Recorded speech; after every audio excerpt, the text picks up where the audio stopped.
Hey everybody, so been talking to a few friends of mine, some people I'm doing some work with, and I've messed around making YouTube videos before and never really posted any of them because I suck at video editing and I'm kind of a jack of all trades, master of none, as they say. So I did a couple videos at the beginning of my project. I am rebuilding my 12 valve 97. I pretty much got the block all cleaned up, wrapped, and ready to start going together. I have a friend of mine coming tomorrow. It is Thursday the 20th, 3:38 right now, and I still have a lot of parts to clean. I'm doing all the parts cleaning myself by hand. Hindsight 2020, would have been way better off just taking it to the machine shop and having them clean it, but I'm a cheap ass. So for everybody that wants to do this at home, I'm going to go over cleaning carbon from parts. These 12 valves build up a lot of good carbon on the pistons, so yeah, that's good for it. So you can see the top of the piston, it's pretty carboned up. And I've discovered, once I got to start cleaning, I've tried brake cleaner, I've tried parts cleaner. I have a mix here that you can see. That's one piston soaking. That's a mix of kerosene, automatic transmission fluid, and acetone. And that essentially got me to this. The top turned out okay. There's still some stuff there. I know some people put them back together way dirtier than this, but my OCD won't let me do that. But if you kind of look, let's see if I can get some better lighting there. There you go. If you look at those ring lands, which is really the most important part of this, where you want to get all the carbon out. I got these bottoms fairly clean, not clean enough, but the top ring land there, this is after approximately 3 hours of hand scraping and cleaning. You can see all the carbon there in that top ring land. So basically I've been soaking them, scrubbing, soaking, scrubbing. I'm using a red Scotch pad. That's not going to hurt the aluminum. And a wire brush, brass wire brush. Again, not to scratch the aluminum. 3M brake cleaner. And also a Berryman brake cleaner. So 3 hours on a piston, and I've got, really, I still have more cleaning to go on that one. And I'm also soaking the wrist pins in this cleaner as well, because inside the wrist pins, I don't know if you can see that or not, there's a bunch of gunk inside there, and I really just don't want to have that in my engine when I put it all back together. Just clean is good, as clean as you can get it. The ring lands are the hardest part. I almost did this. Don't do this. You're going to scratch your pistons and just cause yourself problems. I did break one of the old piston rings and filed down the end of it. Oh, you can see that. Focus. Anyways, I took a grinder to it, filed it down just a little bit, and stuck this down in here to scrape. Right? It worked on getting the really built up stuff down. I'll tighten this up so I don't drop another rod bearing bolt on the floor. But you can see before, you know, they're pretty nasty, and even just cleaning this with a little bit of carb cleaner, brake clean, whatever, it'll get the surface stuff off, but you're still going to have the hard crusties. And getting down inside the combustion there, the piston bowl, is not the easiest thing in the world. So I'm going to use a cleaner, I believe it's called Berryman. I've got all my bolts soaking in it right now. Got all my main caps. They're coated with WD-40 right now. I've got those fairly clean. That was another thing. I'm used to gas-powered race engines, right? Small block Chevys, circle track kind of thing, where everything is super, super clean. And I have already soaked these in degreaser you can still see stains on them. I even took the red Scotch-Brite pad to that to try and take that down a little bit, and not have much luck there. So this stuff called Chem Dip by Berryman. I have always used that for cleaning bolts. I used to do it with a wire wheel on a bench grinder, and it just took a lot of time. It says on the can that you can clean aluminum parts, but not any more soak time than 4 hours. So I am going to let it soak for an hour, just the pistons, and I'm going to put them in enough solution to go all the way up the ring lands down up to the bottom of the wrist pin hole. So essentially, like, I have that, but I'm going to fill up a bigger tub and all the way up to the bottom of the wrist pin hole, bore, whatever. I'm going to let them soak for about 30 minutes and then take the wire brush to them and take all the loose stuff off, and then probably put them in for another 30 minutes. I really didn't want to take them all apart because I'm kind of anal about keeping stuff together. Like even your rings, making sure they go back on the same piston in the same hole, wrist pin facing the same direction. Probably a lot of overkill, but that's just how I am. So, and I'm just going to do little clips in this video and try to edit it the best I can. So I'll come back after I have these set up and soaking. Okay, so I got them all taken apart except for one, because I know there is a specific way that this rod has to face with the piston. You know, you can't see it on this one, but they are actually labeled front.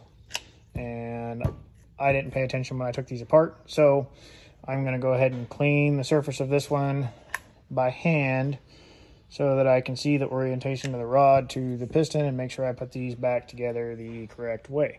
There's my P-pump, which I had done by Feral Diesel. Really impressed with Seth. Great work.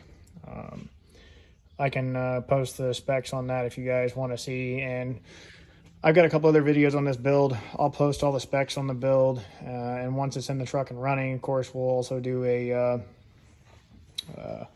video once it's back up. But we have a lot of upgrades to it. By the way, I'm really ADHD, so it's going to be hard to follow me. Just a heads up. But we got some goodies here. Got a new cam going in. The gasket kit with a 20 over Cummins head gasket. Don't mind my mess of a shop. I got the head back that has 60-pound valve springs, chromoly retainers. It did get decked a little bit, and it is O-ringed. And I have my new turbo in that box, but we'll save the goodies for later on the rest of the build. But anyways, I got these apart. I started at 3:53, so it's been 3 minutes. Cylinders 1, 2, 3, 4, 5. The bucket comes with this nifty little strainer. And you can see I have just enough to get up to the wrist pin holes, and that's all I'm really after. It'll be interesting to see, because these two I was cleaning by hand for a while. I had several hours into these two before they went in. These two, 3 and 4, were completely untouched, as was 5. So after 30 minutes, I'll pull them out. I'm going to guess that 1 and 2, after this 30-minute run, will probably be good. I'm going to guess that 3 and 4 and 5 will probably have some more crud. And you can see the giant mess that I've made doing this. But we'll probably have some more crud. I'll probably have to wire brush, clean up a little bit, and then soak them another round. So that would put us at about an hour, which is well under the 4-hour mark from the manufacturer. So I think we should be safe. And I also, of course, have the wrist pins corresponding with each piston and the rings laid out for each piston. Like I said, I know this is probably redundant and unneeded, but this is my first diesel, and I'm used to high RPM race engines, 8,000 RPMs for 20 minutes on a circle track. So everything has to be perfect. But I'll check back in with you. I'm going to scrub on this for a little while. Once that 30 minutes is up, I'll post the results from that and go from there. All right, so I wanted to kind of show you guys what I was doing before. This is that number 6 piston. All I've done was soak it in my automatic transmission fluid, kerosene, and acetone mix. And I've taken my red Scotch-Brite, wherever I put that. I am the master of losing stuff. I can tell you that, I promise you that. Of course, I put it in the bucket of cleaner. So all I've done, you can kind of see what the piston looks like now. This was literally, I don't know, maybe 30, 45 seconds of sitting in the bucket. Take your Scotch-Brite. Again, this is red, it's not steel wool, because if you run that steel wool, it'll take a chance of scratching that aluminum piston. So you may be able to get away with it, but I just choose not to risk it. But anyways, so all I'm doing is just scrubbing the head, just so I can find the orientation of which way is front facing. Round and round and round. I'm not pushing very hard on this at all. So I haven't even really started on the inside yet. I can scrub here for a second so you guys kind of get an idea. So it starts to clean up a little bit. It's really a long process. But I'm gonna spray this off with some brake clean real quick. And then you guys will be able to see the carbon buildup on this a little bit better and how thick it is. So that ring of carbon right there is pretty much what all these ring lands are filled with.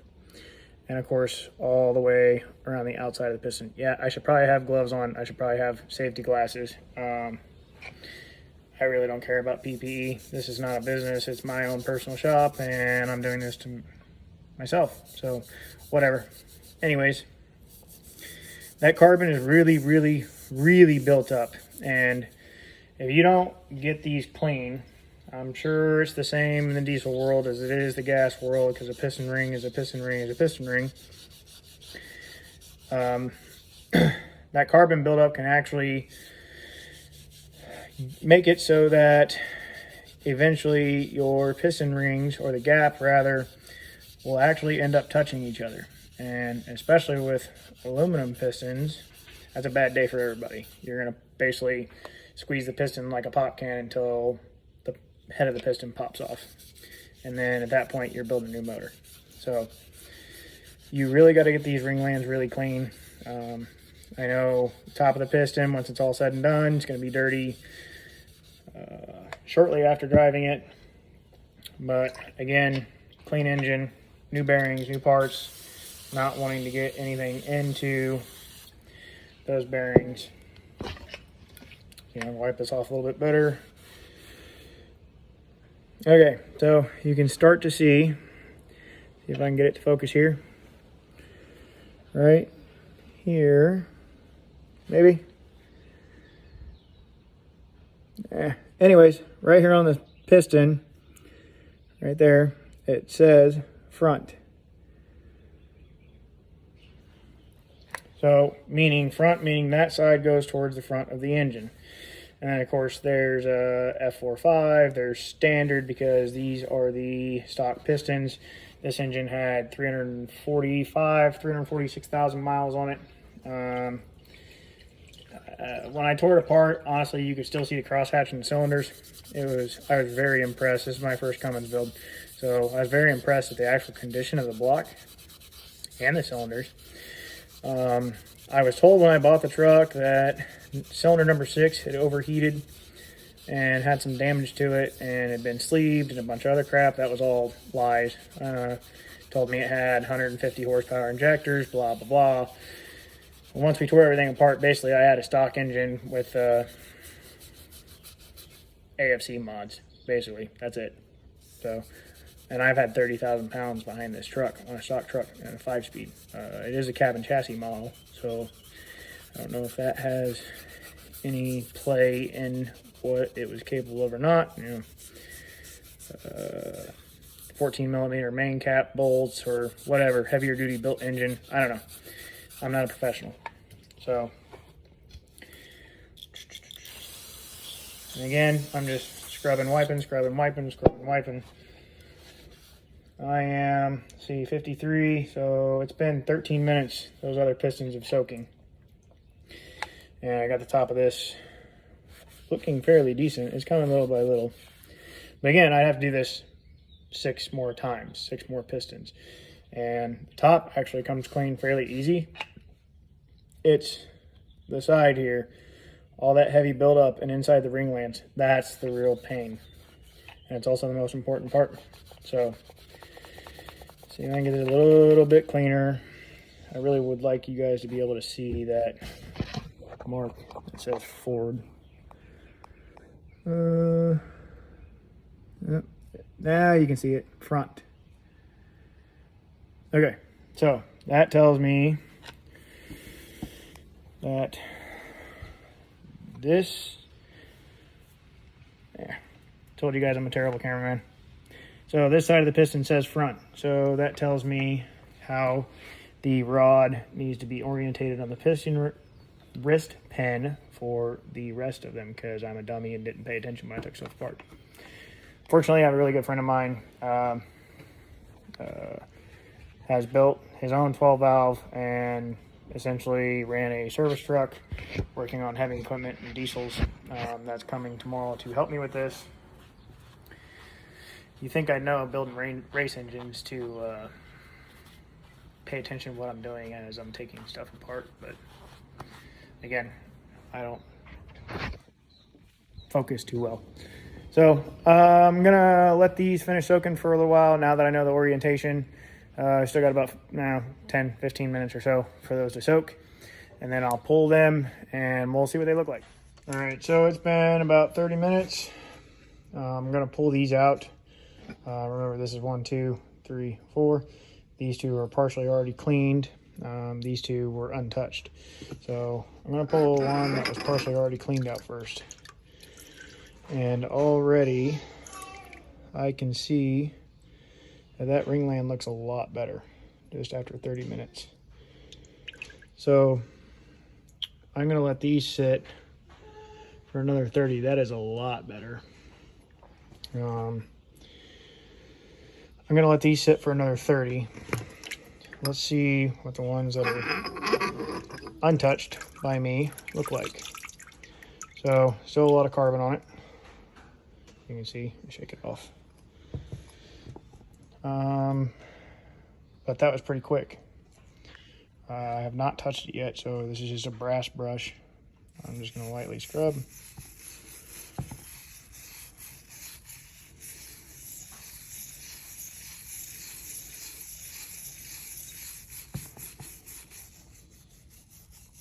Kind of hard to do this one-handed.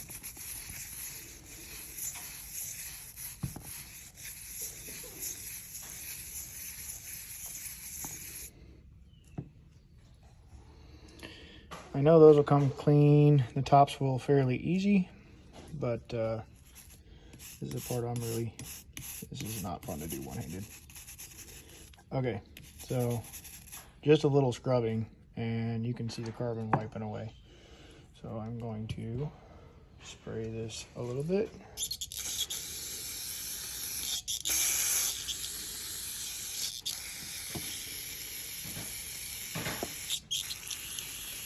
And give it a little wipe down. So 30 minutes, light scrubbing. I honestly barely touched that. I'll dump the rest of this back in there, not to be wasteful. And then the ring lands, just a little bit of light scrubbing here. Still a pretty good amount of carbon on it, but you can see the areas where I've touched. I think this is definitely going to be the way to go. So let's do another 30 minutes and see how they look. I'll start the timer on that. A couple other things I wanted to tell you guys. Of course, I'm open to comments, suggestions, whatever. So on your connecting rods, this one's already somewhat been wiped down, but you have these oiling holes. All right, your wrist pin goes through here. You got the bearing that sits in there. I've already pulled these bearings out for the mains. But so wrist pin sits in here. This is how they get their oil. You will want to make sure those are not plugged whatsoever. Get you some brake clean, parts cleaner, whatever. Stick the straw in there, blow compressed air through it. Make sure there's no gunk in there. This is just a quick wipe down. This is still really dirty compared to what it will be before I put it back in the engine. And also note, while I was pulling this apart, I did notice that taking the snap rings out, that's why some of these still have one snap ring in them. Like that one. I pull one snap ring out, it wouldn't come out a certain direction. So I am assuming that these wrist pins are directional. I pull one wrist pin, try to slide it out, and it would only come so far before it stopped. Could be gunk buildup. You know, this is dry right now, so I'm not going to actually try and press that in there. But I'm thinking these are directional and only go in one direction. So just keep that in mind. It's raining like cats and dogs right now. Puppers just got fixed yesterday. Son and mom are out here expecting number 2. Said start them young, right? So what better way to do that than have them sit in the shop with you? All right, guys. So it's been about an hour. And I pulled them after about another 10 minutes just to kind of check and see how things were going. And again, the max time limit the manufacturer states on this is 4 hours for aluminum. I don't think it's going to go anywhere near 4 hours. It is going to take longer than an hour, though. So here's that first one. That was partially mechanically cleaned. And it's pretty good as far as needing to soak.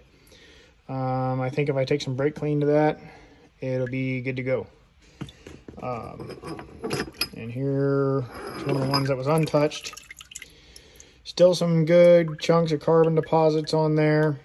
You can actually see the bottom of that ringland now. So there's still some pretty good hard chunks there, but it's starting to come clear. So, and I found that even though that stuff looks, and it doesn't just look, it is very thick and stuck. The longer this stuff sits, the softer it gets, and it pretty much just wipes away. So the uncoated ones, I'm going to let sit probably another 30 minutes. You know, and you can check all of these, you know. They're all pretty much in the same state. I just dumped a bunch all over my bench. Whatever. So it's working its magic. You can see the bottom of that ringland. Probably going to let them sit for another hour, the untreated ones. And those other two, number 1 and number 2, that I mechanically cleaned for, I don't know, 3-4 hours, whatever it was. Those are pretty much going to be good to go. So I'm going to pull those and wash them down with brake clean, get all this chemical off of them. Probably put some dish soap on them. I don't know that I just trust brake clean to get all of this off. I'm sure it'd be just fine. But I'm probably going to wash them down with soap and water and then dry them up. And I got some spatter from scrubbing earlier from the number 6 cylinder, which now looks like this. That was scraping with the broken piston ring again that I filed down. Lightly scraping. I'm not digging at this stuff, just so you guys know. You don't want to gouge these ringlands. It'd be really bad for your engine. But that stuff's still really caked on there really hard. And so I've not started letting this soak. I have plans for this evening. I have a friend of mine that's in town that we only get together about every 5 years, so I'm kind of limited on time. I'll come back tonight and finish these. I will pull them out before I leave, but I'm going to go ahead and pull this guy out, get some clean towels and some brake clean, get it cleaned up, and show you what it looks like. All right, so it turned out pretty good. There's still a little discoloration here and there, but of course in the bowl there, I'm not super worried about inside the bowl. That's really smooth. I can't catch any of it with my fingers, but there you have it. I still got to clean out the bottom of that. Still got some gunk in it, but I don't know if you guys can hear me over the rain or not. It's raining cats and dogs outside. So, yeah, so I'm going to let these other ones sit that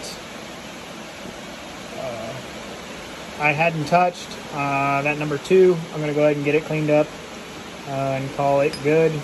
I may do a little bit more cleaning on these, a little bit yet, just to get some of that discoloration off of them.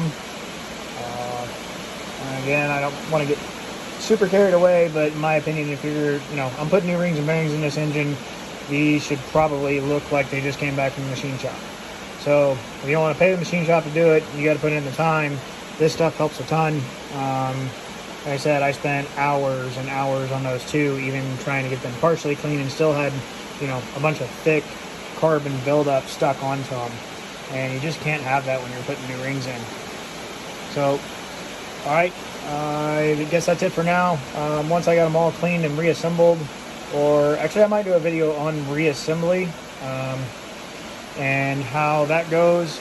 I'm just going to be using a little bit of assembly lube, Lucas. That's it.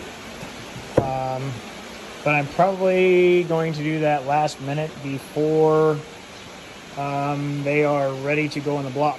That way they're not sitting here collecting dust until there's some LS stuff over there for a GMC that I'm building. But I still have a lot of prep work and cleaning to do. So I got to finish with the rods and pistons. I need to get the crank cleaned up, which that's going to be a lot easier. Just hot soapy water and degreaser.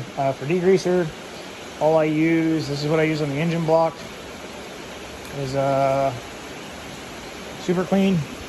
I got this from O'Reilly's. You can get it at any parts store. I just buy the big jug of it and refill. There you go. It's just a good degreaser. I sprayed the block down with that.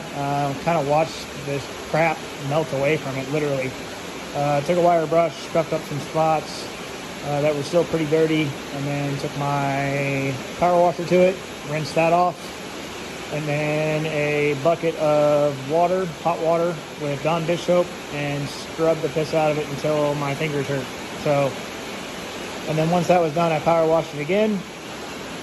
Took the old air hose, is really important. Air hose, got all the water off of it, immediately doused it in brake clean, blew it off again, and then drenched it in WD-40 to prevent any rust, because it will rust.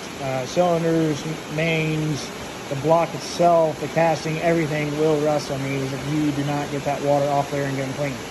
And then all your hard work's gone to crap. So once I get ready to assemble, brake clean out all the cylinders, get the WD-40 out of there, and more assembly lube. So that'll be my first video of this go around. I know, not a great video, but I'll work on it. So I'm going to send this to you, Rob. Cutter Up Rob. I watch a lot of his videos and follow a lot of his advice. So good guy to watch there if you need some good information. Till next time.